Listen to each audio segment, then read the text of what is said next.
Формирање на национален совет во собранието за следење на имплементација на националната стратегија за спречување на корупција е формулата за успех во борбата против корупцијата. Поранешниот антикорупционер Ѓорги Сламков предлага пратеник од опозицијата да раководи со советот и на тој начин да се изврши директно влијание врз институциите, бидејќи со нив раководат лица избрани од собранието.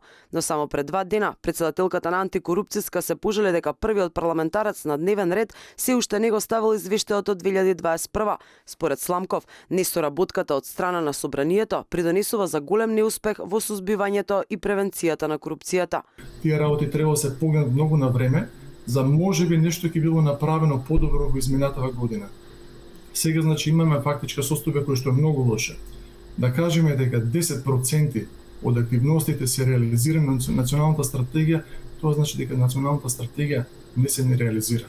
Вкупно 35 институции исполниле само 10% од предвидените активности, вклучувајќи ги активностите префрлени од 2021. Ова значи дека проблемот со корупцијата во земјава е многу поголем од она што ние на вистина го гледаме, коментира Сламков. Во борбата против корупцијата, првенствено ви треба политичка волја. Политичката волја ви е број 1 да постигнете успех.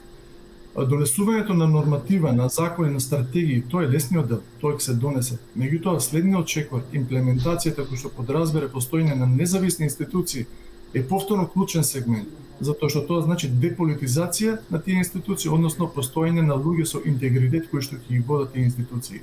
Образование, земјоделие, неспроведување на закони, долга е листата на сектори каде институциите воопшто не презале активности во насока на разбивање и превенција на корупцијата.